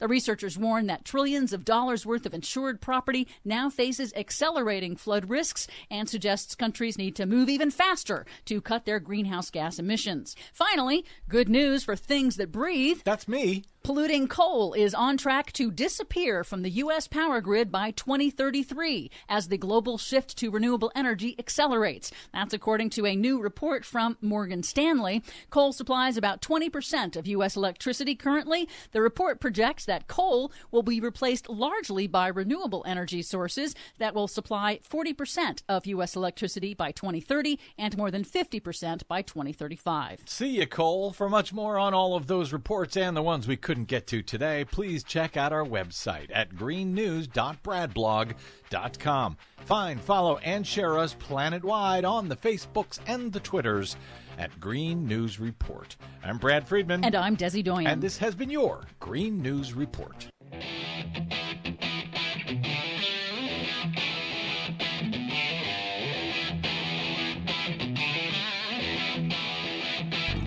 Welcome back to the Rick Smith Show. Now, here is Rick Smith. So while the legislature in Columbus, Ohio is losing their mind over masks and the SB 2022 bill, the senator from Ohio, Sherrod Brown, was taking Rand Paul to task for not wearing his mask on the Senate floor. And look, this is what you need to do. We need to be calling these people out and doing it in the most public way possible, which is why I'm hoping the good people of Ohio call out their legislators in the most public way possible. And next election time around, throw some of the bums out. Anyway, here to share some thoughts on, well, the craziness that's going on over there and maybe how we move forward. I've asked David Pepper to come talk with us. David's the former chairman of the Ohio Democratic Party. David, thanks for taking time for us. No problem. Good to be with you again. So, I'm looking at, Sherrod Brown, who I absolutely love. If we could carbon copy him a couple more times, we could use a couple more of those in the Senate. I would love to see that in Ohio, but good on him for going after Rand Paul today. Yeah, it's he's done it before. He did it about a month ago too, and I'm glad he did that. It's easy to just sit and watch these guys do it. And Sherrod's point will always be he's endangering not just other senators but the staff. And good for him. I agree. It needs to be called out. We had a state senator in Ohio yesterday walk out of a hearing because they were literally on the Republican side. They're not wearing masks. They have people coming in without masks. This senator said, listen, I have a daughter who's higher risk. I'm not going to get her infected because of you guys. He left. And they had a whole, thing planned for yesterday. That was the story. He walked out and said, I'm not being part of this. So between Sherrod and him, and here's the thing. It's like a lot of other things around COVID relief. 70-80% of the people agree with us. Not everyone wears a mask whenever they should, but most people get it at this point. And to have, and I think, and most people, when they walk into, wherever they walk into and someone doesn't have a mask on, they're thinking about it too. So I think Sherrod and the senator here, Cecil Thomas, I think are channeling a lot of people when they do that. Yeah, I mean, here's the point. I mean, we're almost there.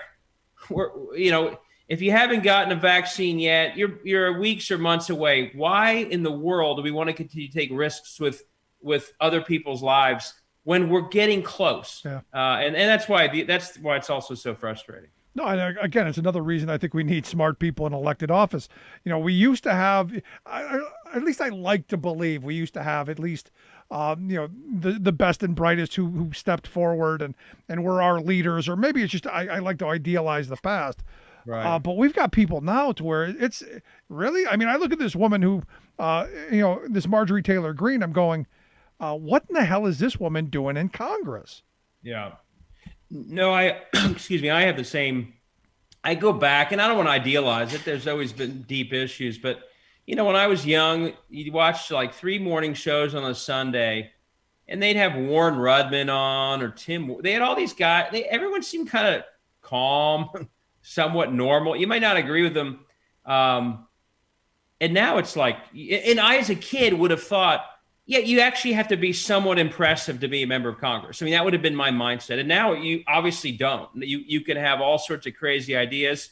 You can run on the crazy ideas. And especially in a world of gerrymandering, you can win. Yeah. And I do think, it's a wake-up call. But I saw someone's tweet, well, if only we improve the quality. Improving the quality will take massive reform around gerrymandering, around big money. This is happening not because some random district picked a goofy person. It's because the whole structure of politics is so broken that all the incentives are leading to Jim Jordan or this woman from Georgia or the woman from Colorado. It's literally tilting the field in favor of crazy, unqualified people versus others. And it's going to take real reform. And 22 is one example. If we can get districts more fair in places like Ohio, you can get it. You can hope to get some new people who are better. But this is a result of years of decay. And also, State House is having the same problems. It's not just, Jim Jordan started the State House, and it's sort of like the whole system is gearing more and more towards folks like this. And if you're a young person and this is all you've seen and you're kind of normal, do you want to get into this business? Or would you rather go be part of the digital economy? I mean, so one thing I think we all forget is the 20-somethings, all they've ever seen is this. They were 12 years old and people were questioning the citizenship of their president because of the color of his skin. Like, that's what they grew up seeing. So the way you and I think, well, there was a time it wasn't this crazy, for these young people, there wasn't. No, and I think that's also a real worry. There's a generation that's grown up with the craziest politics we've ever seen. No, you're right. And it's one of the, I had a conversation with a 20-something the other day. And I think he said he was 23. And I said, the sad reality is Ronald Reagan wouldn't be recognized in the Republican Party today. And he laughed at me because you don't know what you're talking about. Ronald Reagan, because he'd heard all the sainted stuff. I'm going, no, Reagan, gave amnesty to 3 million, quote unquote, illegals. He did that. He didn't do all of the crazy stuff that you're seeing now. He would not get elected today. And this kid just seemed to, this is because he seems to think, to your point, that they were just as crazy back then. Yeah, no, I think and I worry that unless, and again, we've talked about this before, Joe Biden has a critical role to play. And I think some Democrats may get frustrated that he had that meeting with those Republicans, although I don't think it did anything with Republicans. I think part of what he's trying to do is say, actually, there is a way to try and do it. And for that kid you talked to, he's probably never seen a meeting like that. It's because it just hasn't happened. So I think we don't have a long time to get future generations to see that there can be a different way than what we've just been going through. No, and I think Biden's doing a fantastic Another guy job. who was awesome today, Steny Hoyer. Did you see his speech today? I did not. Oh, it was phenomenal. And again, it was the same type of trying to push back against the craziest moments so that, we can get it a little more centered than it's been. Yeah. Let me ask you what your thoughts on today's vote was. It was very predictable. I was actually surprised 11 Republicans voted with the Democrats to remove this Marjorie Taylor Greene from the Education and the Labor committees. I've taken the position, and I've told you that I thought it was a dumb exercise. They should have let the Republicans wear her. But I'm curious your thoughts. I mean, do you think this helps move that to a place where we're not as crazy? It establishes some boundaries, which I think isn't a bad thing. At some point, calling the question, I think, does, every single Ohio Republican voted with her. In some places, that's a bad, Steve Shabbat in suburban Cincinnati, that's a bad vote for him. It's not going to hurt Jim Jordan where his district is. But I was saying before we started, I think there's sort of a double thing going on right now. The more and pointing out the extremism is important, and I think generally politically going to help Democrats. But I think the far bigger important thing right now is that Joe Biden, Chuck Schumer, Nancy Pelosi learn the lesson of 08 and 09 and 10. Don't wait. Don't sit around and hope that some Republican votes for it so you wait a year and waste all that time. Move forward. And they've got 70% of the country with them. Right. And I think the worst vote for the Republicans, and that's a bad vote, but not one single Republican looks like they're going to vote for COVID relief when it's a 70% issue. That's a really bad vote. And I think for most people, some people will, my siblings aren't that political. They'll watch that thing in DC today. They'll think she's bad, but are they really paying attention to that? Not as much. But people want COVID relief. And the fact that Democrats are working really hard to get it through as quickly as they can, and not one Republican will vote for it, I think that's actually the more damaging when it comes to people's lives and what they care about right now, whether it be jobs or whether it be staying alive. I think that effort at the higher level, the Biden level, is actually the even bigger political win right now. And I think a lot of the focus should continue to be on that. But it's not. I mean, my point, you've just made my point for me, because the last 4 days, what have we been talking about? The crazy woman with the Jewish space lasers. Yeah, if you're going to pick one message, it's that you were getting something done finally on COVID relief. People getting this money in their pockets, a big deal. It's hugely popular. It was the promise made in Georgia. So, yeah, I think with the vote today, hopefully it's time to really talk about the big relief package, which is so popular. But that's not going to happen. Come Monday, what are we going to be talking about? We're going to be talking about impeachment. And we're going to be talking about that for time. And this is why, again, my problem is look, you go play these games. The American people, and using your words, they want to know what the hell you're getting done. They want to know when this relief's coming because they need it. We've got families that are struggling, and all it looks like, the optics. And while people who are political like us like to pay attention to this stuff, most people aren't, as you've said. All they want to know is, how are you going to get things done? How are you going to help me? Yeah. I mean, I will say, I'm a big believer politics aside, given what happened on January 6th, they have no choice. I agree. But I agree that Joe Biden would have said a month ago, I would rather not start off my term dealing with impeachment. I want to do this other stuff. The precedent here is so important. I don't think they can help it, and they need to see it through. Right. But yeah, I mean, I think the big win, it's like, why do we win in 2018? We won in 2018 because of healthcare. Well, the ability to get things done during the pandemic, and then big things like jobs, infrastructure.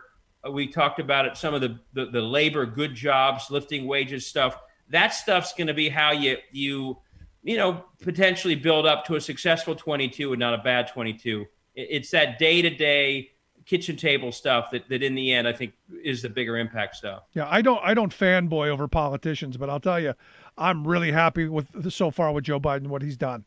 The fact that he came out, and some of the things he's done with the NLRB and in the Labor Department. The fact that he's come out and he's kind of putting Putin in his place, saying diplomacy is back.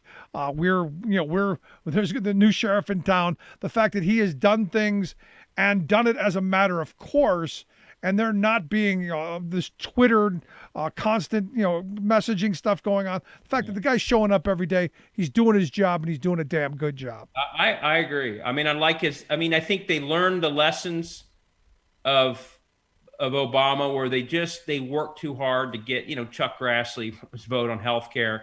Right now it's so universally popular. If this party on the other side is so extreme that they're not going to go along with it, just move on and move on quick, because there's too much to do. No, I agree. I mean, it's the right tone.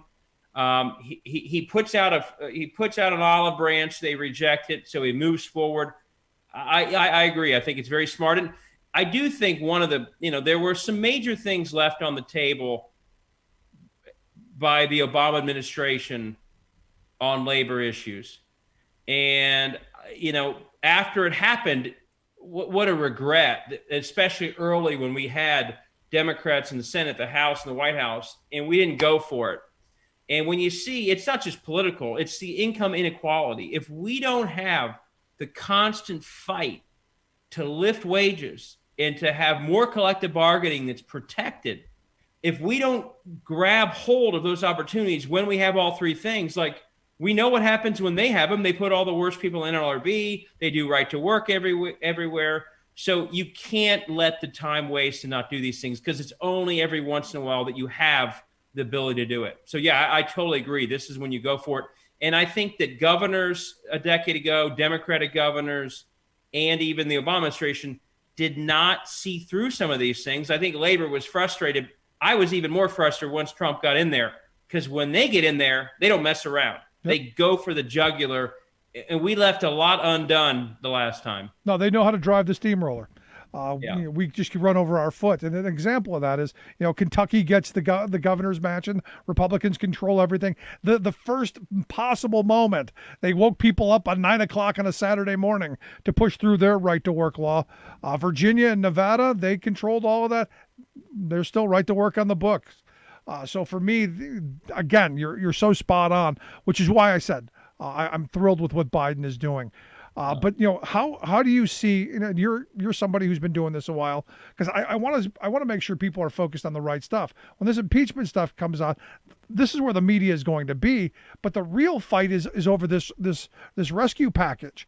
And my fear is you've got someone like Joe Manchin, who now is teaming up with Susan Collins, saying we need to limit the stimulus to people making under $50,000. It's like we're already bargaining with the devil, and it's going to come out. It's going to come out less than it should be, and I think it's going to be harmful.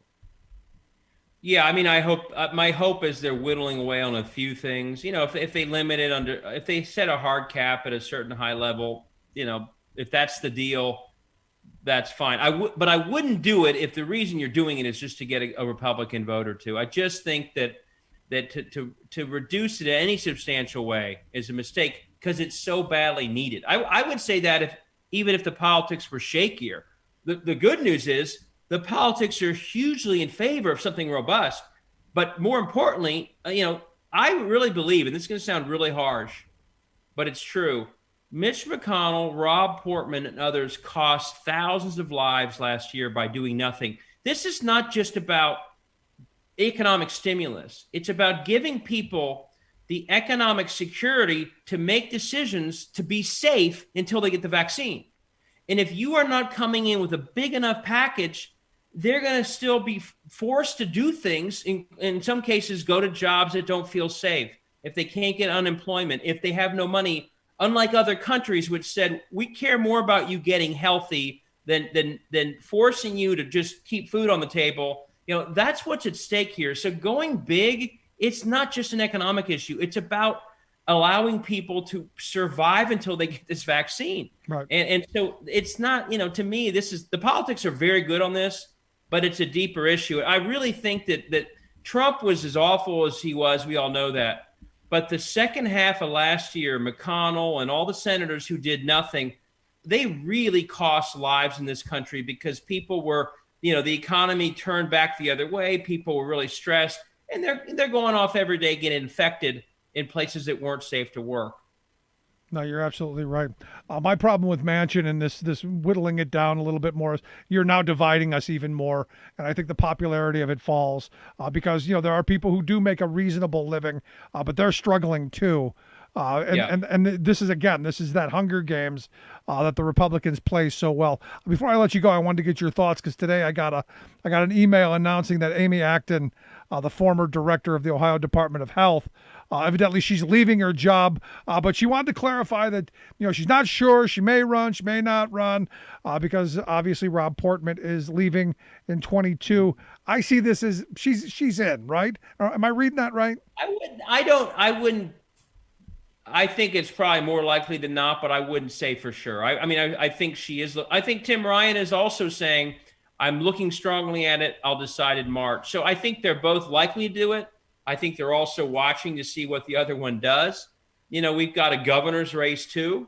And so I wouldn't say for sure, but obviously when someone leaves their paying job to look at it, that tells you something. I actually think we have a big opportunity. There's a lot of talk in a place like Ohio, our bench isn't strong and their bench is strong.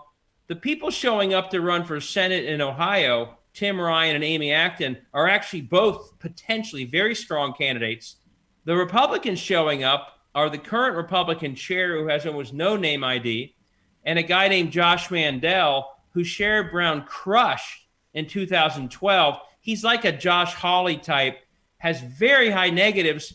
And the names that people thought might run, like Jim Jordan, who might have actually been formidable because he would have gotten at least the Trump vote out, are saying no. So ironically, their bench doesn't look very good right now. They've got a bunch of gerrymandered congressional members who don't know how to run a real race because all they've done is live in gerrymandering.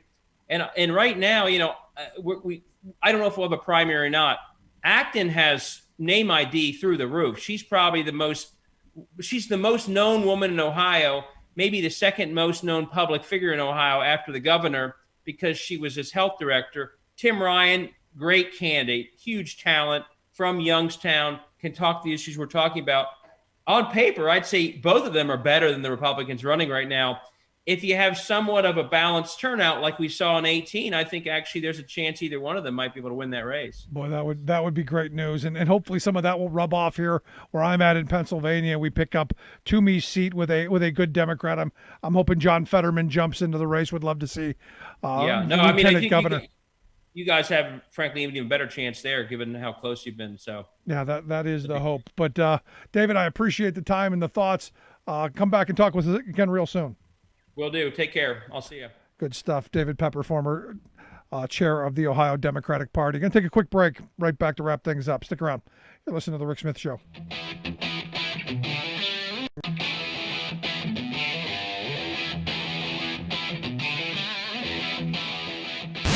Saving work in America, one show at a time. The Rick Smith Show.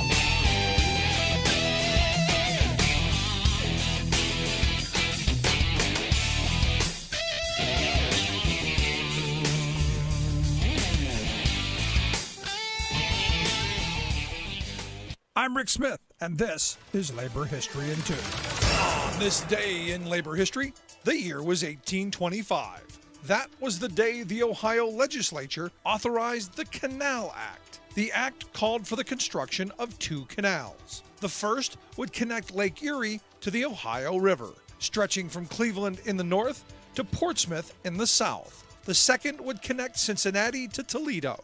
A workforce of up to 5,000 men worked on the canal at the peak of construction. Many of the workers were German and Irish immigrants. Some had canal building experience from their work on the Erie Canal in New York, which had just been completed. These workers faced malaria and back-breaking labor. A saying of the day went, "For every mile of the canal, an Irishman is buried." But the true toll was even greater. It's estimated that as many as 6 workers died for every mile of canal crossed. The names of most of the men who built the canal are lost to history. At the start of the project, the men were paid just 30 cents a day and a ration of whiskey. The stretch between Cleveland and the Ohio River was completed in 7 years. The freight traffic on the canal spurred the growth of the small settlement on the shores of Lake Erie. Cleveland grew to become an industrial center and the 6th largest city in the United States by the early 20th century. The canal had also transformed the state of Ohio. The 2 main lines were connected to multiple smaller feeder canals and side cuts. Branches of the canals touched 44 of the 88 counties in Ohio.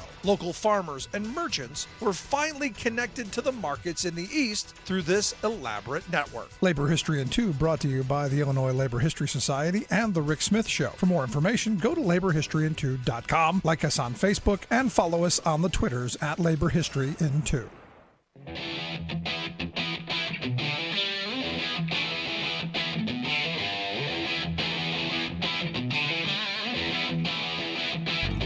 Welcome back to The Rick Smith Show. Now, here is Rick Smith.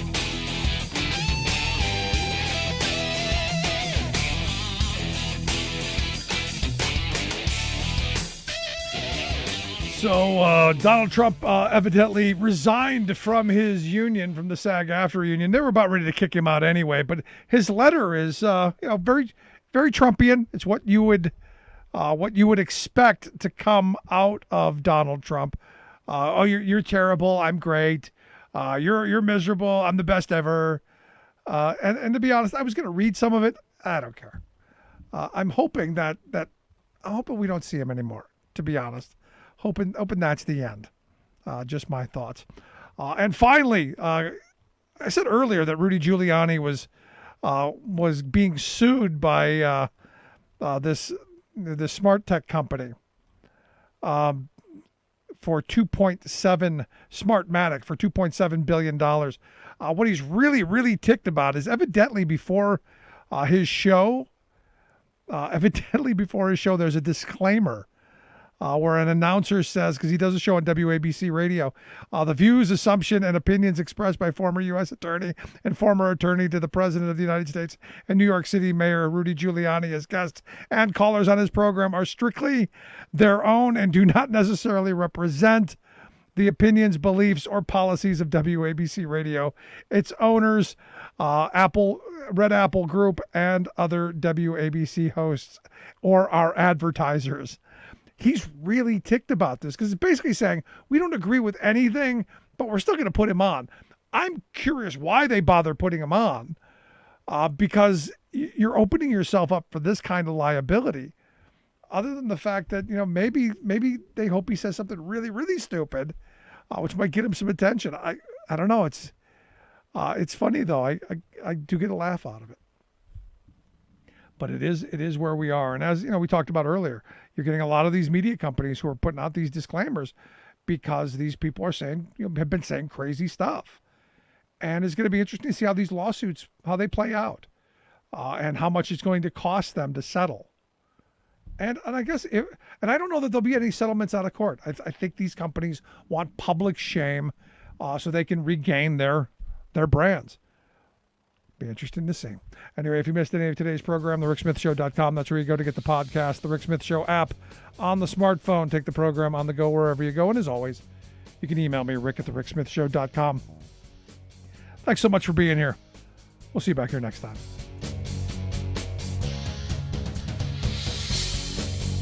You've been listening to The Rick Smith Show.